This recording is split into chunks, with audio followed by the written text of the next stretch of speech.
थोडासा विचार केला तर जन्मल्यापासून मरेपर्यंत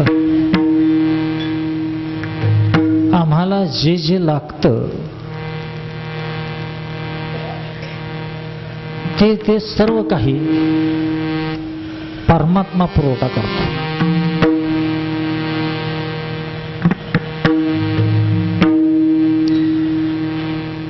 थोडंसं आत जर गेलं तर जन्मल्यानंतरच नाही, परंतु जन्मण्याच्या पूर्वी सुद्धा प्रत्येक जीवाचा 9 महिने 9 दिवसाचा जो अंतरप्रवास असतो, अंतरयात्रा असते, त्या अंतरयात्रेत सुद्धा ह्या पिंडाला तो सांभाळतो. पहिल्यांदा श्वास घेतो, श्वास, प्राण. ही हवा निर्माण कोणी केली? अत्यंत आवश्यक असलेली गरज हवा निर्माण कोणी केली?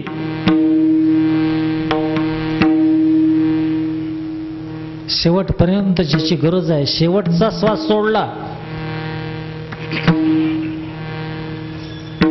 मेघाच्या रूपानं कोण वर्षाव करतं? सूर्याच्या रूपानं कोण प्रकाश देतं? धरत्रीच्या रूपानं कोण पिकवतं? ह्या सर्वांचा दाता म्हणजे सनातन सत्ता, शेवटची मालकी, शेवटचा दाता तो परमात्मा. कदाचित तोच परमात्मा आमच्या जीवनात कोणत्या ना कोणत्या तरी रूपाने देतो. तर आईचं दूध, दूध आईचं नाही, दूध देवाचं. फक्त बालकापर्यंत पोहोचवणारी आई, आईचं दूध असं जर म्हटलं तर ते अर्ध सत्य आहे. दूध देवाचं, आमच्यापर्यंत पोहोचवणारं माध्यम आई. प्रत्येक बाब अशा प्रकारची जर आम्ही लक्षात घेतलं तर शहाण्या माणसाला अगदी कळून चुकल्याशिवाय राहणार नाही की सगळं देव देतो. परंतु बदमाश माणूस, विश्वासघाती माणूस, बेजबाबदार माणूस, कृतघ्न माणूस हा त्याचं श्रेय स्वतः लाटतो. दिलेल्या देवानं लेबल लावतो माझं. खरं तर ही देवाशी विश्वासघात आहे.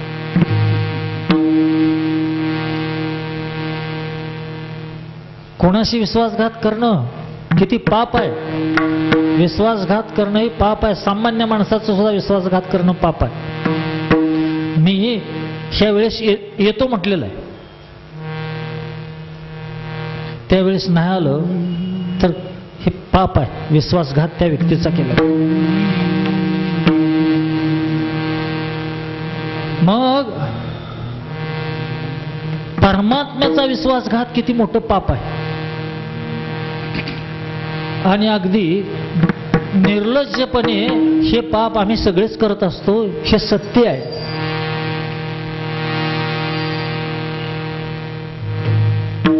ह्या पापातून मुक्त कोण झाला?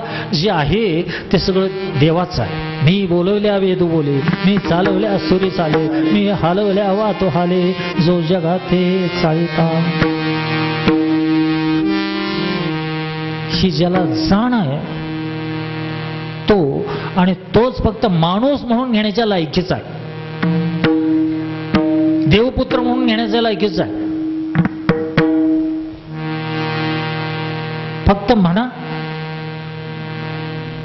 परंतु अंतःकरणापासून म्हणा देवाचा आहे. देव येऊन तुमचं काय लॉकर घेऊन जात नाही, लॉकर मधलं फोडून. तुमची जमीन नेत नाही ना, तुमची बिल्डिंग नेत नाही ना, तुमचं काहीच नेत नाही. फक्त मनापासून जर ज्याच्या मनातला अंतःकरणाचा अहंकार आला, हे तुझं आहे, बस तो आणि तोच माणूस म्हणून घेण्याच्या लायकीचा. आमच्या दैनंदिन जीवनात